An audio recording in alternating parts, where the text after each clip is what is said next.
एक मिनट, थोड़ा technical problem हो गया है।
तेरा मन जैसा सोचेगा तू वैसा ही बन जाएगा। ना सोच कभी तो रोगी है, हर दर्द तेरा मिट जाएगा।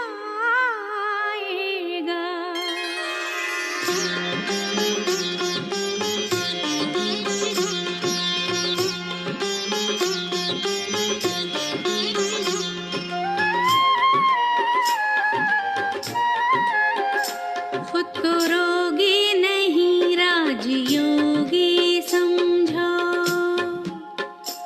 खुद को रोगी नहीं राजयोगी समझो, तो बीमार चेहरा भी खिल जाएगा, खिल जाएगा। अच्छा बनने की इच्छा न छोड़ो कभी, नया जीवन तुम्हें फिर से मिल जाएगा, मिल जाएगा। खुद को रोगी नहीं राजयोगी समझो।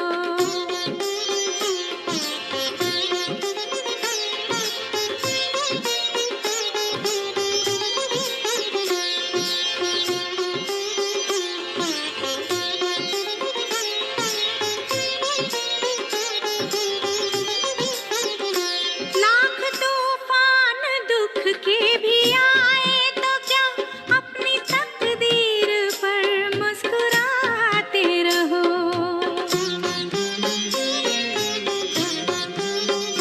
खुद को देह से न्यारा समझते हुए परमात्मा से मन को लगाते रहो। इस धरती पे मेहमान बनकर जियो,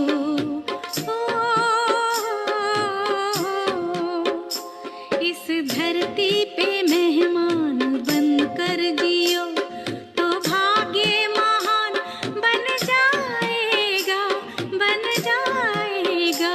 खुद को रोगी नहीं राजयोगी समझो।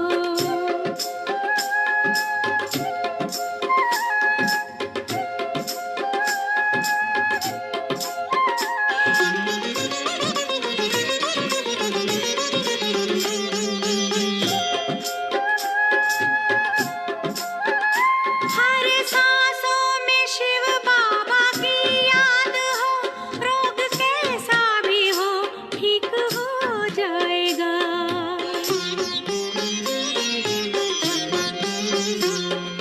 मन को अचल रखने वाला सदा निरोगी काया फिर से पा लेता है। अपनी हिम्मत न कमजोर करना कभी,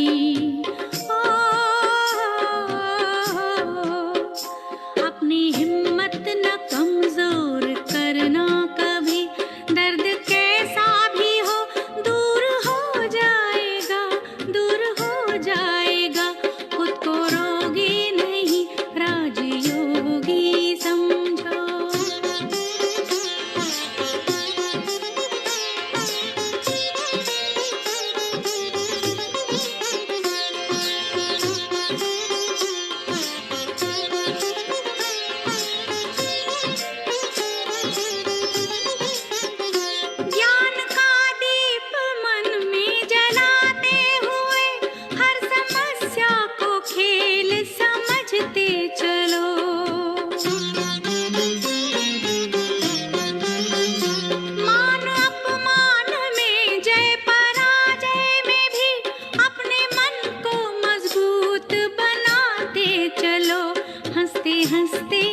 को याद करो।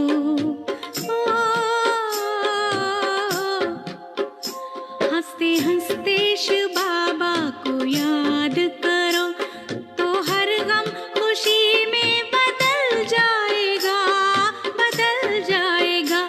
खुद को रोगी नहीं राजयोगी समझो, तो बीमार चेहरा भी खिल जाएगा, खिल जाएगा। अच्छा बनने की इच्छा न छोड़ो कभी, नया जीवन तुम्हें फिर से मिल जाएगा, मिल जाएगा। खुद को रोगी नहीं राजयोगी समझो।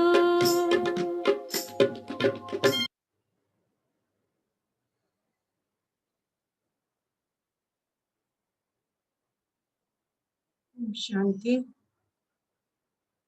हम रोज बता रहे हैं कि आत्मा के 7 गुण हैं, और जब आत्मा में ये 7 गुण कम हो जाते हैं तो हमें कमजोरियां और बीमारियां शुरू हो जाती है। तो उसकी हमने विधि बताई कि जो चीज हमने खो दी है तो उसको हम फिर कैसे, उसकी विधि है वो अंतर मन की यात्रा है, जो हम रोज मेडिटेशन करते हैं। आप जैसे जैसे मेडिटेशन करते जाओगे तो आप देखोगे कि एक एक गुण और शक्तियां मुझ में उजागर होती जाएगी, और फिर उससे मेरी सारी शक्तियां आ जाएगी, तो फिर मेरी हेल्थ भी अच्छी रहेगी। अब हम बात कर रहे हैं कि इन 7 गुणों को उजागर करने से मुझे क्या फायदा होगा। क्योंकि मैंने कहा था कि हमारी सोच हमारे शरीर से भी कनेक्टेड है। हम जैसा सोचते हैं वैसा हम बनते हैं, तो उसका कनेक्शन मेरी हेल्थ से भी है। जैसे कल हमने बताया था कि नॉलेज से, ज्ञान से हमारी क्या है, नर्वस सिस्टम ठीक होती है, और जैसे जैसे नर्वस सिस्टम ठीक होती है तो मुझ में वो पावर आ जाता है। और दूसरा गुण हमने क्लियर किया था, प्योरिटी। हमारे मन और विचार में सच्चाई सफाई होगी तो उसका कनेक्शन मेरी हेल्थ से 5 कर्म इंद्रियों पर है, उससे मेरी 5 कर्म इंद्रियां मेरे वश होती है, नहीं तो हमको फिर रोग होता है, मीन्स हम बीमार पड़ते हैं। आज हम बात करेंगे, हमारा तीसरा गुण है डिवाइन लव एंड ग्रेस। वैसे भी कहा गया है कि दुनिया का सबसे खूबसूरत पौधा प्रेम और स्नेह का ही होता है, जो जमीन पर नहीं दिलों में उगता है। तो आज का जो गुण है उसका हमारे दिल से बहुत गहरा कनेक्शन है। तो ध्यान से सुनिए कि हमको इस प्रेम से और स्नेह से हमारी सेहत पर कितना असर पड़ता है। कहते हैं राहत भी अपनों से मिलती है, चाहत भी अपनों से मिलती है। अपनों से कभी रूठना नहीं, क्योंकि मुस्कुराहट भी सिर्फ उनसे ही मिलती है, अपनों से ही मिलेगी। तो मुझे ये जो रिश्ते हैं, अब देखो अगर हमारे रिश्ते अच्छे हैं तो हमारे दिल में खुशी और प्यार रहता है, जिससे भी मेरी हेल्थ अच्छी रहती है। कहते हैं सच्चा स्नेह करने वाला केवल आपको बुरा बोल सकता है, पर कभी आपका बुरा नहीं करेगा। ये आप थोड़ा ध्यान दीजिए, क्योंकि कई बार क्या हो जाता है, माँ को बच्चे को कुछ भी सिखाने के लिए अगर बच्चा वो राइट नहीं चलता है, सपोज एक छोटा सा बच्चा है, अगर वो दूध नहीं पी रहा है तो माँ उसका कान भी पकड़ेगी और थोड़ा चांटा भी थपथपाएगी, पर उसके अंदर क्या होता है, स्नेह होता है बच्चे के लिए, क्योंकि उसकी नाराजगी में आपकी फिक्र और दिल में आपके प्रति सच्चा स्नेह होता है। वो कुछ ना कुछ आपको सिखाना चाहते हैं, इसलिए ही वो ऐसा कर रहे हैं, वरना वो आपका कभी भी बुरा नहीं मानते। और दूसरा कहते हैं रोटी पर सच्चा घी और नाम के साथ जी लगाने से स्वाद और इज्जत दोनों बढ़ जाती है। और किसी को स्नेह देना सबसे बड़ा उपहार है और किसी का स्नेह पाना सबसे बड़ा सम्मान है। तो मुझे ये सम्मान कब मिलेगा और ये उपहार मुझे कब मिलेगा? जब हम दूसरों को भी रेस्पेक्ट देंगे। आप देखो, घी लगाने का मतलब नहीं है कि मुझे मस्का मारना है, मस्का नहीं मारना है, पर अगर किसी के साथ हम इज्जत के साथ मिठास से बात करते हैं तो हमारा आपसी जो स्नेह है वो बढ़ता है। तो क्यों ना हम एक दूसरे से बातचीत भी बहुत स्नेह से करें, प्यार से करें। कहते हैं प्रेम और आस्था दोनों पर ही किसी का जोर नहीं है, उन पे जोर कभी भी नहीं रहता है। आप देखोगे ये मन जहां लग जाए वहीं पर प्रभु नजर आता है। प्रभु भी वहां ही हाजिर होता है जहां हमारा प्रेम, आपसी प्रेम, जो कुटुंब में आपसी प्रेम होता है वहां ही प्रभु का वास होता है। तो इसलिए जितना प्रेम से हम रहेंगे, जितना हम एक दूसरे का आदर करेंगे, क्योंकि इन गुणों और शक्तियों में ही तो प्रभु की शक्ति आती है। हम वो नहीं जो मतलब से याद करते हैं, हम किसी को भी मतलब से याद नहीं करते हैं, लेकिन हम वो हैं जो रिश्तों से प्यार करते हैं, हम परवाह करते हैं रिश्तों की। इसलिए ही तो हम रिश्तों में ज्यादा ध्यान देते हैं। हम मतलब के रिश्ते नहीं रख रहे हैं किसी के साथ, मतलब से स्नेह नहीं करना है। कहते हैं पानी के बिना नदी बेकार, अगर पानी ना हो तो नदी बेकारी हो जाती है। और अतिथि के बिना आंगन बेकार। अतिथि भी कब आएगा हमारे पास? जब हमारा स्नेह होगा उनके साथ, सच्चा प्यार होगा, तभी हमारे घर में कोई आएगा। अगर हम स्नेह और प्यार से किसी से बात नहीं करेंगे तो कोई भी मेरे पास आएगा ही नहीं। पानी के बिना नदी बेकार, अतिथि के बिना आंगन बेकार, प्रेम न हो तो सगे संबंधी भी बेकार है। स्नेह नहीं है तो सगे संबंधी आपके पास आएंगे, आपसे बात करेंगे, फोन करेंगे? कभी नहीं करेंगे। तो ये प्रेम की डोर है जो हमके संबंधों से हमको बांध के रखती है। तो ये धागा बहुत महीन होता है, मुझे बहुत संभाल कर रखना होता है। जीवन में गुरु ना हो तो जीवन भी बेकार है, क्योंकि सच्ची राह पर मुझे ले जाने वाला कौन है? एक गुरु ही तो है, वो ही तो मुझे सही राह दिखा सकता है। तो वो भी होना जरूरी है जो मुझे सच्ची राह दिखाए। इसमें मुझे एक छोटी सी कहानी याद आ रही है। काशी में गंगा घाट पर गुरुजी और शिष्य गए हुए थे स्नान करने, और उनके बाद वो बैठकर गोष्ठी कर रहे थे। तो इतना में आसपास में कई लोग हैं, वो जोर जोर से चिल्ला रहे थे और बहुत गुस्से में थे। तब एक शिष्य ने गुरुजी से पूछा, ये लोग गुस्से में एक दूसरे के ऊपर चिल्लाते क्यों हैं?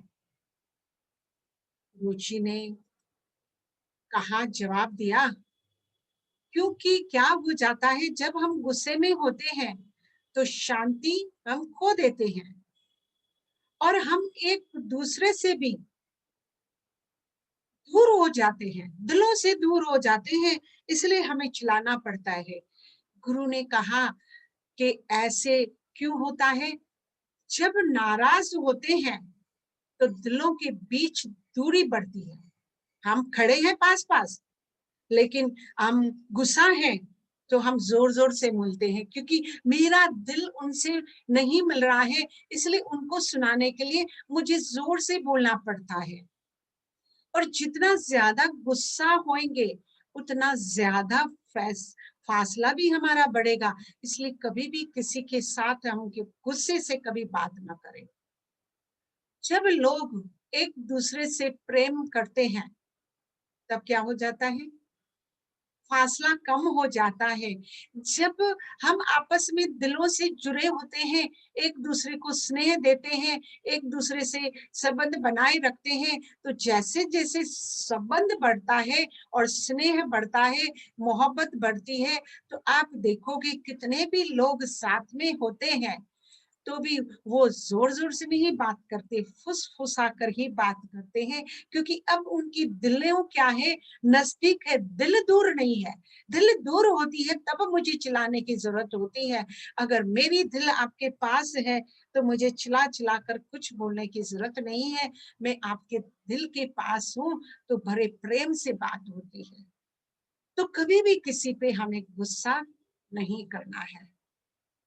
क्योंकि गुस्से में हमारी शांति भी गुम हो जाती है और फिर हमारा प्यार भी गुम हो जाता है। कहते हैं नदियों को शांति सागर में आकर मिलती है, मन को शांति मंदिर में जाकर मिलती है।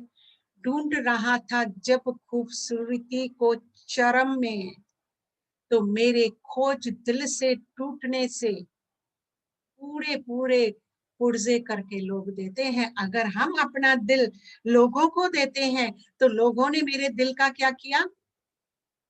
टुकड़े-टुकड़े कर दिए और उससे कभी-कभी हार्ट अटैक भी होते हैं। आज आपने देखा है कि हार्ट अटैक क्यों बढ़ते जा रहे हैं, लेकिन यही अगर प्रेम और स्नेह हमारा प्रभु के साथ हो, हम प्रभु के पास बाद में ही जाते हैं, जब हमारे रिश्तेदारों ने हमारे हृदय के पूरे टुकड़े कर दिए हैं, अब वो टुकड़े-टुकड़े लेकर हम परमात्मा के पास जाते हैं। वो जोड़ कर अपने स्नेह से और प्यार से मुझे उसको ज़्यादा प्यार देता है। तो मैंने कहा था इस प्रेम का हमारे दिल से कनेक्शन है। अगर दिल में कोई दुख होता है या कोई मुझे भरोसा तोड़ता है, तो मुझे हार्ट अटैक होता है। तो हार्ट अटैक बढ़ते ही जा रहे हैं, क्यों? जहाँ विश्वास हो, प्यार हो और वही धोखा मिले, तो दिल में दर्द तो होता ही है। हृदय की नलियों में क्या हो जाता है, जब कोई मुझे धोखा देता है प्यार में या कोई मेरा विश्वास तोड़ता है, तो मेरे दिल की जो है ना, उसमें कोई जख्म हो जाते हैं नलियों में और फिर घाव इतने बढ़ जाते हैं, उसमें जमा शुरू हो जाते हैं और फिर कोलेस्टर होने शुरू हो जाता है और फिर कोलेस्टर से हमारे ब्लॉकेजेस शुरू हो जाते हैं। इसलिए ही ये हार्ट अटैक हमारे बढ़ते रहते हैं।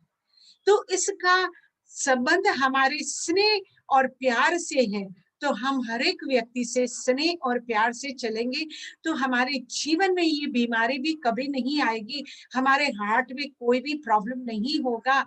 तो आप करके देखिए प्रभु से प्यार। इसलिए डॉक्टर भी कहते हैं, रिश्तेदारों को यही सलाह देते हैं, कौन-सी? कि ऐसी बात इनसे मत कहना जिससे इसको सदमा लगे। जो बीमार होते हैं ना, जिनको हार्ट वीक होती है, उनको हम घर की हर बात, हर सिचुएशन, हर प्रॉब्लम नहीं बता सकते, क्योंकि अब उसमें कमजोरी आ गई है। वो ये सारी बातें समझ नहीं सकता है, उसको ज्यादा नुकसान हो सकता है। इसलिए डॉक्टर कहते हैं मरीज के सामने ऐसी कोई भी बात मत कहो जिससे उसको सदमा हो। जितना ये खुश रहेंगे और जितना उसे सबका प्यार मिलेगा, ये बहुत इम्पोर्टेंट है। अगर किसी को प्रॉब्लम है और उसको हार्ट का प्रॉब्लम है, तो हमें बहुत ध्यान रखना पड़ेगा। उसके साथ हर चीज हम जो शेयर करें, प्यार से करेंगे, उसको खुशी देने वाली ही बातें बोलेंगे, उतना ही जल्दी ये ठीक हो जाएगा। इसका मतलब कि हर एक इंसान को प्रेम की जरूरत होती है, तो वो प्रेम हम देंगे तो मुझे मिलेगा। जो चीज, जिस शक्ति की और जिस गुण में मुझे कमी है, उसको भरपूर करने के लिए मुझे औरों को देते जाना है। आप देखोगे जितना जितना आप दोगे, उतना उतना आपका बढ़ता ही जाएगा, कम कभी नहीं होगा। आप करके देखिए, स्नेह में इतनी ही तो ताकत है। प्यार में इतनी ताकत है कि हम किसी को भी अपना बना सकते हैं। ये प्यार में शक्ति है। इसलिए कहा जाता है स्नेह में ताकत है, समर्थ को भी झुकाने की। कितना भी बड़ा व्यक्ति हो, कितने भी बड़े संबंध हो, लेकिन हम सबको अपने प्रेम से झुका सकते हैं। वरना सुदामा में कहाँ ताकत थी? सुदामा में ताकत थी क्या कि वो श्री कृष्ण से अपने पांव धुलवा सके? श्री कृष्ण ने, वो इतना प्यार था, इतना स्नेह था कि श्री कृष्ण ने उस सुदामे के, एक छोटा सा ब्राह्मण था पर उसका बचपन का दोस्त था, उनका स्नेह बचपन का था और अंत तक वो राजा बने, लेकिन फिर भी वो उनके पांव धुलवाए। तो स्नेह में इतनी ताकत है। आप ये स्नेह सबसे करके देखिए, आपको समझ में आएगा कि इससे मुझे कितना फायदा होता है। तो स्नेह का हमारी हृदय दिल से कनेक्शन था, उससे मेरी हृदय ठीक हो रहा है। इसलिए मुझे जितना हो सके सबसे प्यार से, मोहब्बत से, स्नेह से बात करनी है। तो मेरा तो हृदय ठीक होगा, लेकिन हम दूसरों का भी हृदय ठीक कर पाएंगे। दूसरी शक्ति है शांति की शक्ति। अब शांति की शक्ति में क्या हो जाता है, इसमें ही सबसे बड़ा सुख है। आप देखोगे, अगर मेरे जीवन में शांति नहीं है तो सुख तो रहेगा ही नहीं। इसलिए कहा गया है सफलता 3 चीजों से मापी जाती है, किसी की भी सफलता। धन, परिस्थिति, मीन्स हमारे पास कितनी सारी स्थितियां हैं, कितने सारे हमारे पास बैंक बैलेंस है, ये है। तो प्रसिद्धि और मन की शांति, इन तीनों से हमारी सफलता मापी जाती है।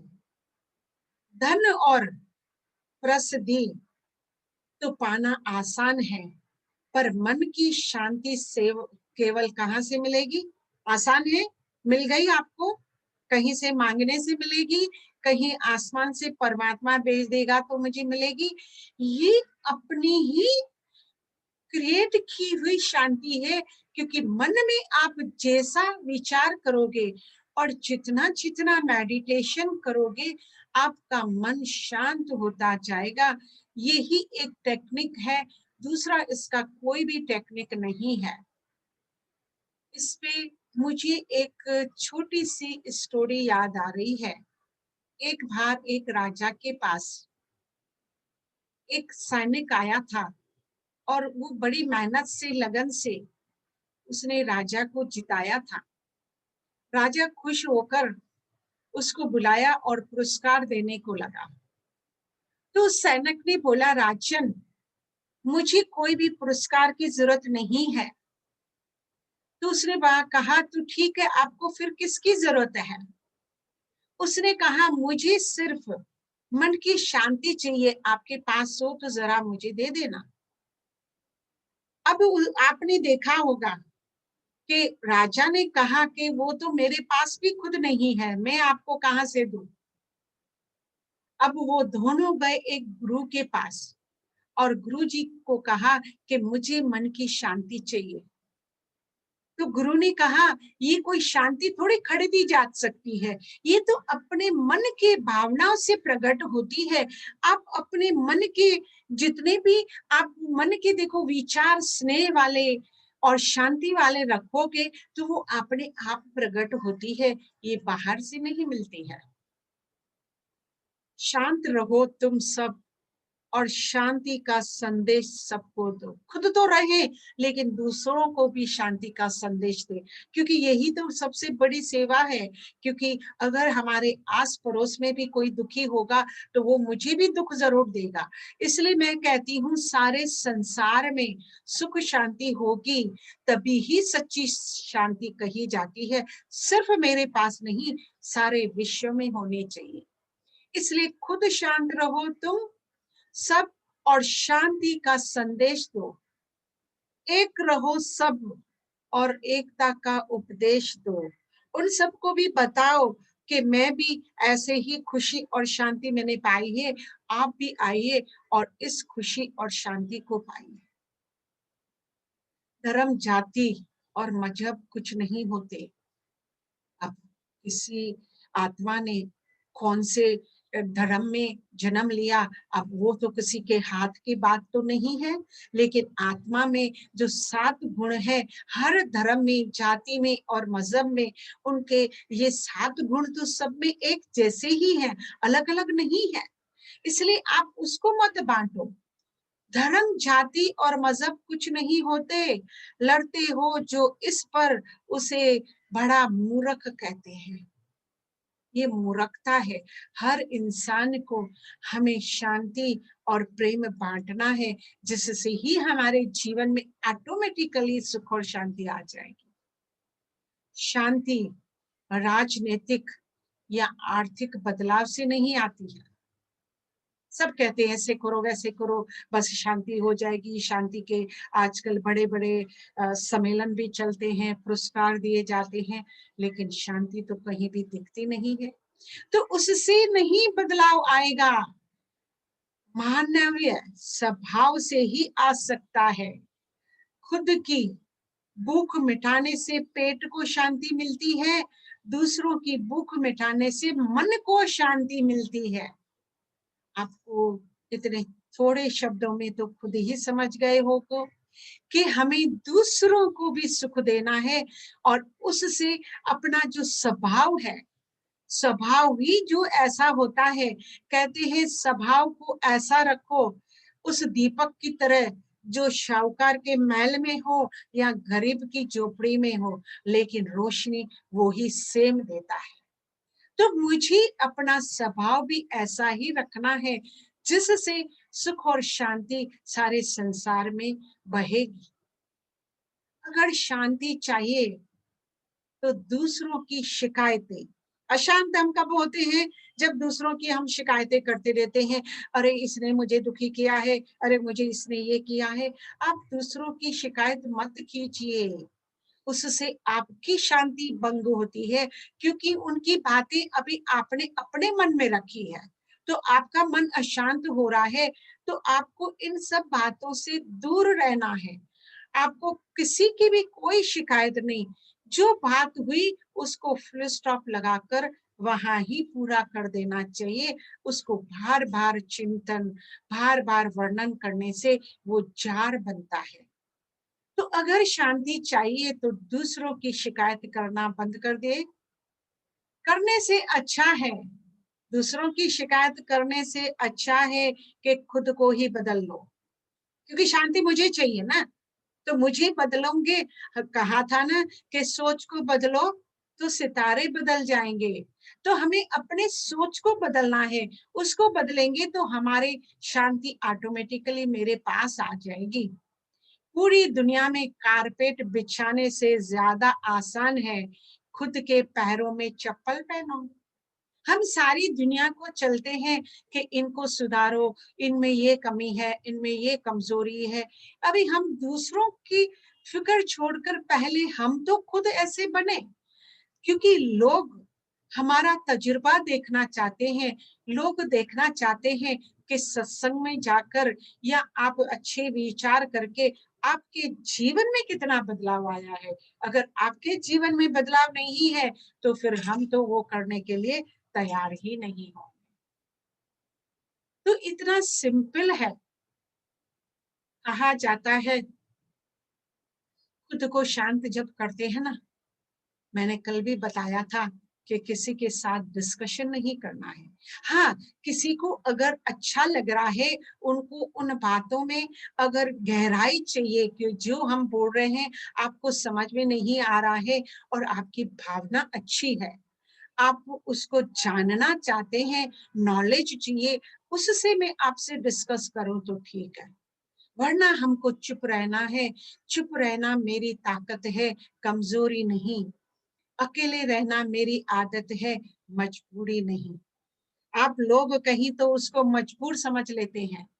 तो खुद को शांत रखने के लिए आपको सबसे पहले अपने मुख को मीन्स वाणी और सोच पर लगाम लगाना होगा, क्योंकि सोच ही तो मेन है, बीज तो वहां से ही शुरू होता है। जितना जितना हम अपने मनों में ये बात रखेंगे और बीज का वो झाड़ होता जाएगा। इसलिए ही मुझे उसका ध्यान रखना है, वाणी और सोच पर। जो व्यक्ति अपने जीवन में सभी इच्छाओं की लालसा को त्याग देते हैं, हमारे मन में बहुत इच्छाएं हैं, बहुत उम्मीदें हैं, इन सब से भी मुझे दूर रहना होगा अगर शांति चाहिए। क्योंकि आप देखो, आप जितना चाहोगे उतना कम ही मिलेगा। तो कोई वस्तुओं से, बाहर की वस्तुओं से कोई मेरी शांति का कुछ कनेक्शन नहीं है। जितना जितना हम इन सब इच्छाओं से दूर रहेंगे, त्याग देंगे, व्यक्ति अपने जीवन में शांति का अनुभव करता रहेगा। आप करके देखिए। और ऐसा नहीं है कि इच्छा रखना कोई बुरी बात है, नहीं, लेकिन हमने इच्छा की, पूरी हुई तो ठीक है, नहीं पूरी हुई तो भी शांति से रहना है। न चादर बरी कीजिए, न ख्वाहिशें दफन कीजिए।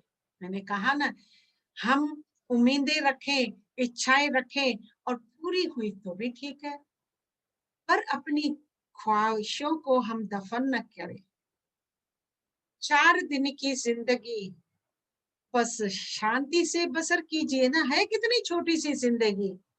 आज जीवन का सफर देखो, हम कितनी सारी न्यूज सुन रहे हैं। इस बीमारियों ने तो सबको हैरान परेशान कर दिया है। अब इतनी छोटी सी जीवन में भी हम पूरा दिन अशांत रहेंगे और दूसरों को भी परेशान करेंगे, तो हमारे जीवन में भी ऐसे ही बसर हो जाएगा। ना परेशान किसी को कीजिए और न किसी को कीजिए, और न खुद स्वयं भी परेशान नहीं होना है। ये सिर्फ आधा अधूरा नहीं है, दोनों तरफ मुझे ध्यान रखना है। क्योंकि कहते हैं, कोई लख गलत भी बोले, लाख गलतियां वो हमारी निकाले, बस आप तो मुस्कुराते ही रहेंगे। क्योंकि मुस्कुराना भी किसी के बस का नहीं है। मुस्कुराता वही है जिनका दिल अमीर है। अगर मेरा दिल अमीर है तो मैं हमेशा मुस्कुराऊंगी, हर हाल में, हर सिचुएशन में।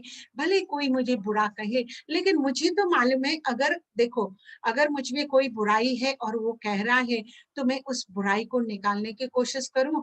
और अगर नहीं है तो शांत रहिए, और अपनी उन्नति के लिए हमें आगे बढ़ते ही रहना है, लेकिन पीछे नहीं रुकना है। इसलिए कहते हैं, न रूठो किसी से कीजिए, न रूठा किसी से कीजिए, न झूठा वादा किसी से कीजिए। क्योंकि दिल भी और शांति भी इन बातों से ही टूटती है। कुछ फुर्सत के पल निकालिए, दीप से जलते रहे, मन मिलते रहे। बस एक दिलों में ही अपना प्यार को जगाते रहिए, दूसरों को भी देते रहिए। सारी विश्व में सुख शांति की प्रभात आए, खुशियों की सौगात ले आए, यही हमारी शुभ कामनाएं हर एक के लिए हो। आप देखो, हम दूसरों को कब दे पाते हैं? जब हमारे पास खूट होता है। हमारे पास लिमिटेड होगा तो भी हम नहीं ले देंगे, क्योंकि मुझे मालूम है इतना तो मुझे अपने लिए भी चाहिए। तो इसलिए उसमें आप अखूट रखिए। आप जितना अखूट प्रेम और स्नेह और शांति रखेंगे, उतना ही हम औरों को आराम से बांट सकेंगे। तो कहा जाता है, शांति में जिंदगी ऐसे जीना, क्योंकि जिंदगी भी ताकि लोग तुमसे प्रेरणा ले, है ना। अगर हम शांत रहते हैं और लोगों के साथ अच्छा व्यवहार है, तो फिर हम क्या कर सकते हैं? दूसरों से नजदीक रहेंगे, वो हमसे प्रेरणा लेंगे, अरे हम भी आप जैसा जीवन बनाए। नहीं तो फिर लोग क्या करेंगे? कभी इस तरह न रहना, कैसे कि लोग तुमसे दूर रहे। अरे छोड़ो, ये तो खाली ऊपरा ऊपरी शांति की बात करते हैं, लेकिन इनके अंदर तो कोई और बात है, लोग आपसे दूर रहेंगे। कहते हैं उम्र में चाहे कोई बड़े हो या छोटे, वास्तव में बड़ा वो है जिसके दिल में सबके लिए स्नेह और सम्मान हो। बड़ा सिर्फ प्रॉपर्टी और हमारे पास बहुत बंगलो है उससे नहीं बना जाता है। दिल भरा होना चाहिए, उसमें हम सबको बिठा सके, सबको सम्मान दे सके।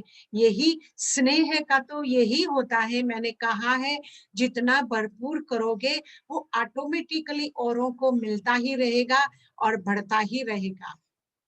क्योंकि मन की शांति कभी हृदय नहीं जा सकती, खरीदी नहीं जा सकती। आप देखो मन की शांति खरीदी ना जाती है, ये तो मन की शांति बहुत अनमोल है, इसको आप खरीद नहीं सकते। बाजार में जाइए, किसी को कीजिए मुझे आधा किलो सुख चाहिए, शांति चाहिए, स्नेह चाहिए, मिलेगा? है कोई ऐसा सुपरमार्केट? नहीं। इसलिए मुझे शांति से रहना पड़ेगा। दुआ करे कि देश में शांति और अमन बना रहे, सब दुआ करें। फलता और फूलता हमारा चमन बना रहे, सारी विश्व में सुख और शांति की प्रभात आए, खुशियों की सौगात लाए, यही तो हमारी सबके लिए है कामनाएं। बस यही दुआ और कामना करते रहेंगे ना, तो भी आपके दिल में वो प्यार और शांति बनी रहेगी, आपको दूसरों को देने की जरूरत ही नहीं पड़ेगी। इतनी है ये शांति की पावर। शांति का संबंध, मैंने कहा ना कि हर एक हमारे गुणों का संबंध हमारे हेल्थ से जुड़ा हुआ है, तो इस शांति का संबंध हमारी श्वास प्रणाली, रेस्पिरेटरी सिस्टम से जुड़ा है। शांति की अवस्था में श्वासों की गति ठीक रहती है, वरना जब तनाव में श्वासों की गति अनियमित चलती है, उसका कोई भरोसा ही नहीं, कभी देखो तेज और कभी देखो धीमी। इसलिए रेस्पिरेटरी सिस्टम को संतुलन बनाना है, तो हमें शांति और प्रेम को हमारे जीवन में बढ़ाना होगा, तभी ही हम आगे बढ़ पाएंगे। चलो चलते हैं उस यात्रा पर जहां से हमें शांति और प्रेम की शक्ति मिले। शांति।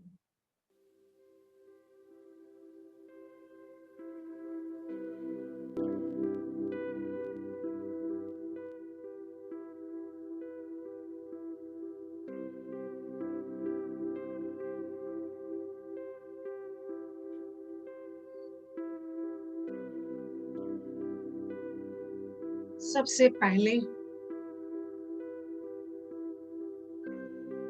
अपने शरीर की सब हलचल समाप्त करें। हलचल समाप्त करने का अर्थ, अगर आप कुछ कार्य कर रहे हैं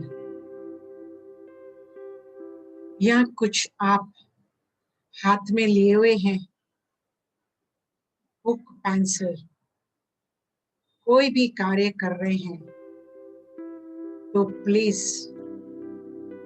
थोड़ी देर के लिए उनको स्टॉप करें, क्योंकि मेरा मन जो है ना, उसका कनेक्शन मेरे शरीर से है। अगर मेरा शरीर हिलेगा तो मेरा मन भी हिलेगा, इसलिए हम वो मेडिटेशन का अनुभव नहीं कर पा रहे हैं। मेडिटेशन करने का सबसे पहला असूल यही है कि मेरे शरीर की हलचल समाप्त हो। शरीर हिलेगा तो मन डेफिनेटली हिलेगा। सबसे पहले अपने सारे शरीर के अंगों को एकाग्र करते हैं। और फिर मन को और बुद्धि को आसपास में कोई भी आवाज हो रहा है या हलचल हो रही हो, उसको धीरे धीरे ले चलते हैं अपनी अंतर आत्मा में,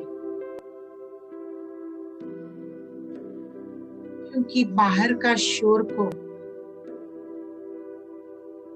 मैं कंट्रोल नहीं कर सकती, वो तो चलता ही रहेगा। बाहर आवाजें होती रहेंगी, लोग शोर मचाते रहेंगे, हम उनको स्टॉप नहीं कर सकते। लेकिन जो मेरे कंट्रोल में है वो तो मैं कर सकती हूँ। सबसे पहले मैं अपने मन को अंतर आत्मा की यात्रा पर ले जाती हूँ।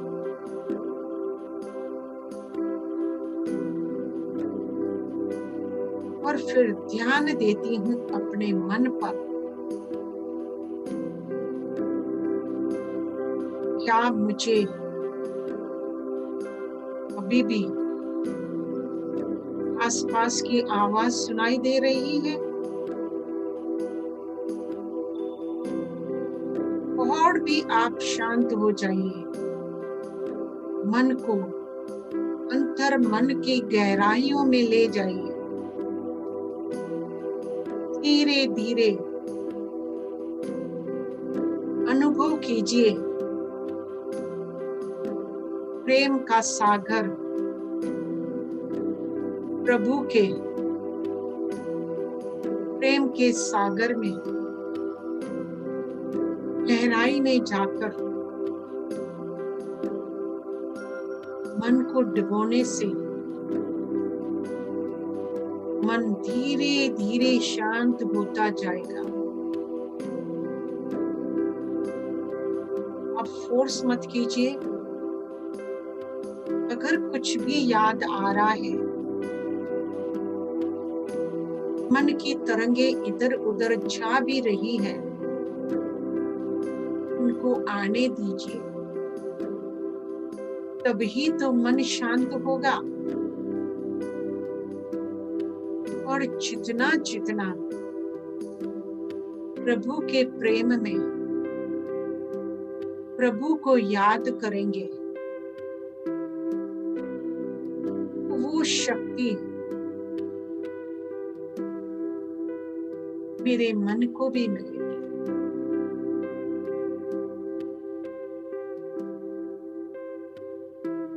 धीरे धीरे शांति का अनुभव कीजिए। मन शांत हो रहा है।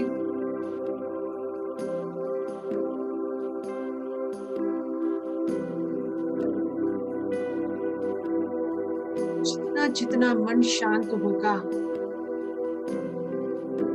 उतना उतना उसमें प्रेम की तरंगे उछलेगी। और जितना जितना हमारा प्रेम की उमंगे बढ़ेगी, उतना ही हमारा हृदय में ब्लड सर्कुलेशन सही प्रकार से चलेगा।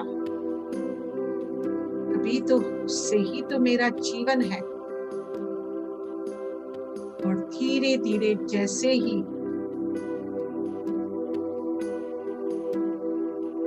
मन शांत होगा, मेरे श्वासों की गति भी, रिदम भी सही सुचारू रूप से चलेंगे। सांसों की गति पर ध्यान दीजिए, इसका मेरे हेल्थ पर बहुत बड़ा गहरा असर पड़ता है। बस मन को शांत करिए और प्रेम में रहिए। यही हमारी शुभ भावना और शुभकामना है, जिससे हमारी हेल्थ बनेगी और सारी बीमारियां बदल कर स्वस्थ हो जाएंगे। ओम शांति शांति शांति। शांति की गहराइयों में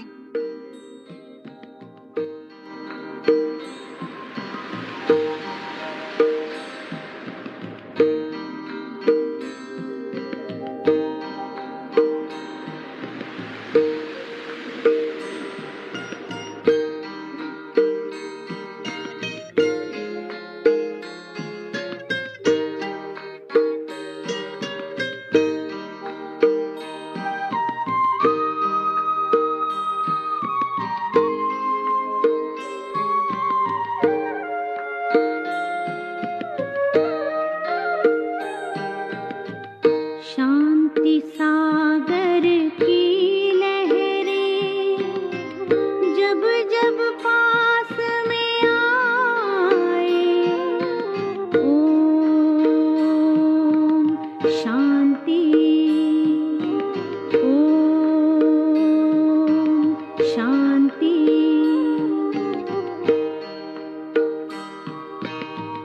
शांति सागर की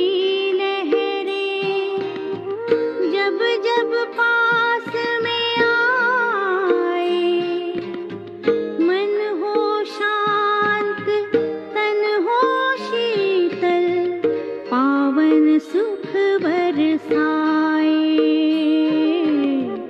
पावन सुख बरसाए। शांति सागर की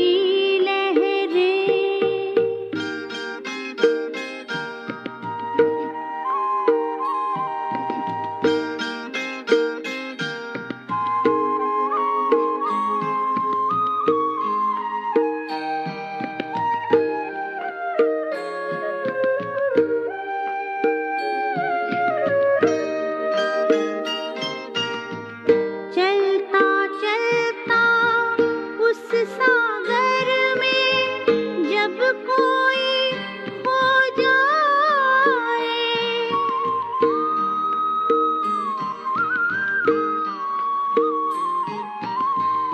चलता चलता उस सागर में जब कोई खो जाए,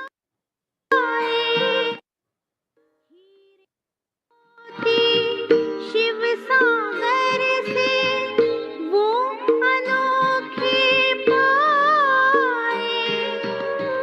शांति से भर भर नैना शांति सबको लुटाए, शांति सबको लुटाए। शांति सागर की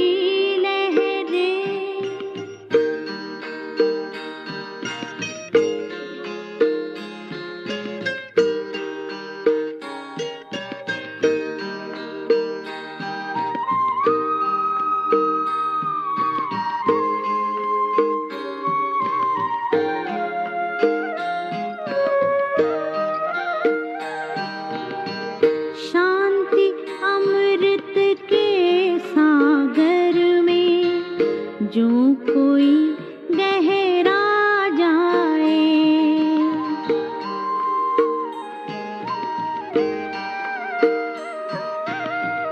शांति अमृत के सागर में जो कोई गहरा जाए, आनंद के झूले झूले आत्म तृप्ति वो पाए। पा लिया आप जो पाना था, फिर वो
धार बहाए,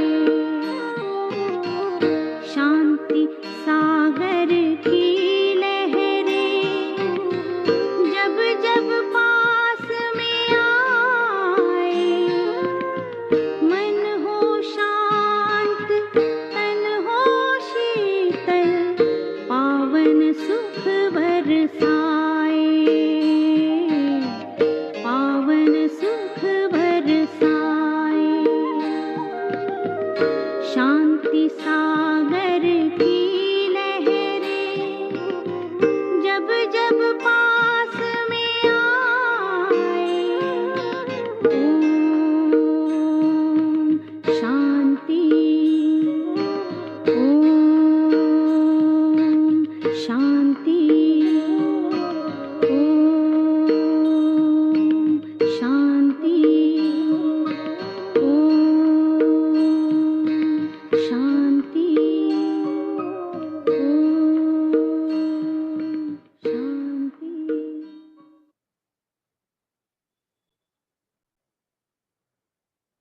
ओम शांति।